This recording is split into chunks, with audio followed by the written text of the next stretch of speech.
Hello everyone, donor রান্নাঘরে তোমাদের সবাইকে স্বাগত জানাচ্ছি। আজকে আমি তোমাদের করে দেখাবো সাউথ ইন্ডিয়ান সাম্বার। সাউথ ইন্ডিয়াতে এই সাম্বার কিন্তু ধোসা, ইডলি, বড়া, উপমা, উত্তাপাম এই সব কিছুর সঙ্গেই সার্ভ করা হয়। এছাড়াও সাউথ ইন্ডিয়াতে একটা পপুলার ডিশ হলো সাম্বার রাইস, মানে ভাত আর সাম্বার। প্রত্যেক সাউথ ইন্ডিয়ান বাড়িতেই কিন্তু এই সাম্বার রাইস প্রতিদিন তৈরি হয়। তোমরা আমার এই ভিডিওটা পুরো দেখো, দেখে কমেন্টে জানিও কেমন লাগলো।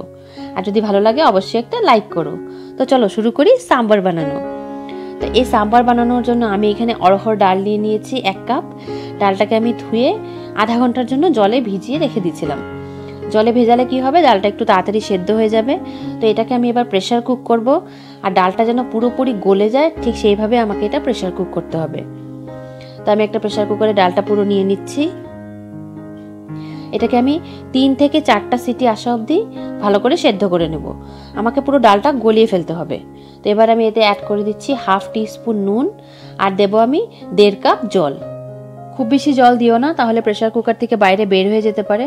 তো কম জলে আমরা ডালটাকে সেদ্ধ করব। তারপর যদি মনে হয় আরও লাগবে তা আমরা পরে অ্যাড করব। ততক্ষণ ডালটা সেদ্ধ হচ্ছে, ততক্ষণ আমরা সবজিটা তৈরি করে নিই।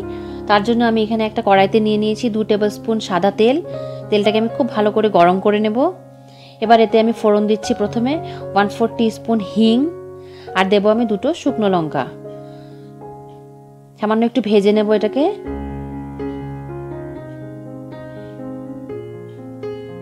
এবার আমি এতে দিয়ে দেব 1/4 টিস্পুন মেথি, 1/2 টিস্পুন কালো সর্ষে আর 1/2 টিস্পুন গোটা জিরে। এটা আমি ফোড়ন দেব। আর ফোড়নটা খুব ভালো করে আমাদের ভেজে নিতে হবে। 10 থেকে 15 সেকেন্ড আমি ফোড়নটাকে খুব ভালো করে ভেজে নেব, যতক্ষণ অবধি না সুন্দর একটা গন্ধ বেরোচ্ছে। এবার আমি এতে অ্যাড করে দেব 10 থেকে 12টা কারি পাতা। কারি পাতা কিন্তু খুবই ইম্পর্ট্যান্ট একটা ইনগ্রিডিয়েন্ট সাউথ ইন্ডিয়ান রেসিপিগুলোতে। তো কারি পাতাটা দিয়ে আমি আরও একটু ভেজে নেব। নিয়ে এবার আমি এতে অ্যাড করে দেব 2টো পেঁয়াজ, এরকম একটু বড় বড় করে কাটা। দেখতেই পাচ্ছ তোমরা, খুব মিহি করে আমি কাটিনি, একটু বড় বড় করে কেটেছি। পেঁয়াজটাকে আমি 2 মিনিটের জন্য নেড়ে চেড়ে ভেজে নেব, যতক্ষণ অবধি না হালকা একটু কালার ধরে আসছে। দেখতে পাচ্ছ পেঁয়াজটা ভাজা ভাজা হয়ে গেছে।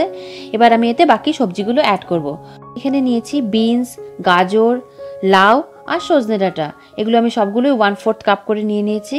আর সবজিটা কিন্তু তোমরা তোমাদের ইচ্ছে মতো পছন্দ অনুযায়ী দিতে পারো, বা যে সিজনে তোমরা বানাচ্ছ সেই সিজনে যা অ্যাভেলেবেল সবজি তোমরা সেগুলো দিতে পারো। তোমরা কুমড়ো, পেঁপে, ভেন্ডি, যে কোনো ধরনের সবজি বা ঠান্ডার দিনে ফুলকপি তোমরা সেগুলো এতে অ্যাড করতে পারো তোমাদের পছন্দ মতো। তো এবার এই সবজিগুলোকে আমি একটু ভেজে নেব। 5 থেকে 7 মিনিট আমি এই সবজিগুলোকে ভেজে নেব।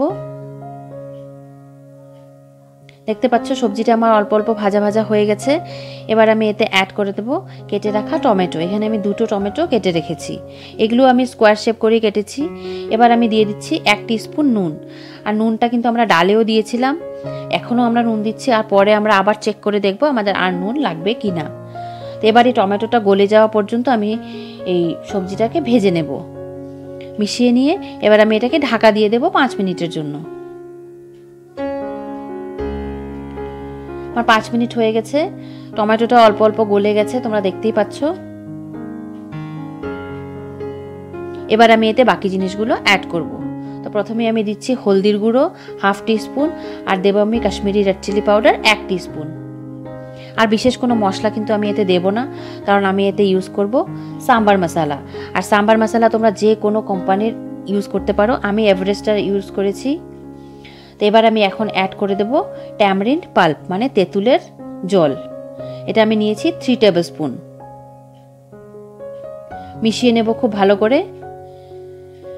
নিয়ে এবার আমি সামান্য জল দিয়ে তেঁতুলের কাঠের সঙ্গে আমি সবজিটাকে একটু ফুটিয়ে নেব, যতক্ষণ অবধি না মশলার থেকে তেল ছেড়ে আসছে।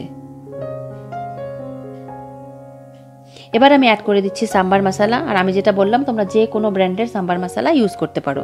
তো 2 টিস্পুন আমি দিয়ে দিলাম সাম্বার মশলা। মিশিয়ে নেব ভালো করে।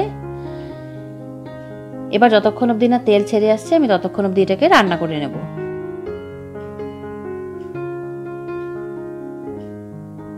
দেখতে পাচ্ছ মশলার থেকে তেল ছেড়ে এসছে। এবার আমি এতে অ্যাড করে দেবো সেদ্ধ করে রাখা ডাল। আর ডালটা দেখতে পাচ্ছ অনেক ঘন হয়েছে। এবার আমি সামান্য জলও প্রেসার কুকারটা ধুয়ে দিয়ে দিচ্ছি। এবার আমি চেক করব, যদি আমার মনে হয় যে আরও একটু জল লাগবে আমি আরও একটু জল অ্যাড করব। তো এইভাবে এবার ডালটা দিয়ে 15 মিনিট আমি এটাকে ফোটাতে হবে মশলার সঙ্গে ডালটাকে। দেখতে পাচ্ছ ডালটা কিন্তু অনেক ঘন, তো আমি এখানে 1.5 গ্লাস মতো জল আমি আরও অ্যাড করে দিলাম। আর সাম্বারটা কিন্তু তোমরা তোমাদের ইচ্ছে মতো ঘন পাতলা করতে পারো, তা আমি একটু ঘনর দিকেই রেখেছি, খুব বেশি পাতলা আমি করিনি। নুন আমি চেক করে দেখেছি সামান্য একটু কম হয়েছিল, তো এই জন্য আমি আরও একটু নুন দিয়ে দিলাম। নুনটা দিয়ে আমি কিন্তু এটাকে 15 মিনিট ফুটিয়ে নিয়েছি, আর আমি ঢেকে ফোটাইনি, আমি না ঢেকেই ফুটিয়েছি। দেখতে পাচ্ছ সাম্বারটা কিন্তু আমাদের একদম তৈরি সার্ভ করার জন্য। আর সাম্বার কিন্তু আমাদের একদম গরম গরমই সার্ভ করতে হয়। তোমরা এই সাম্বার ধোসা, ইডলি, বড়া, উপমা, উত্তপম এমনকি সাদা ভাতের সঙ্গেও সার্ভ করতে পারো। তোমরা আমার এই রেসিপিটা ফলো করে সাম্বার বানিয়ে আমাকে কমেন্টে জানিও কেমন হয়েছে। আর এই ভিডিওটা যদি তোমাদের ভালো লাগে একটা লাইক করো। ফিরে আসছি নতুন কোনো রেসিপি নিয়ে। তোমরা সুস্থ থেকো, ভালো থেকো, বাই বাই।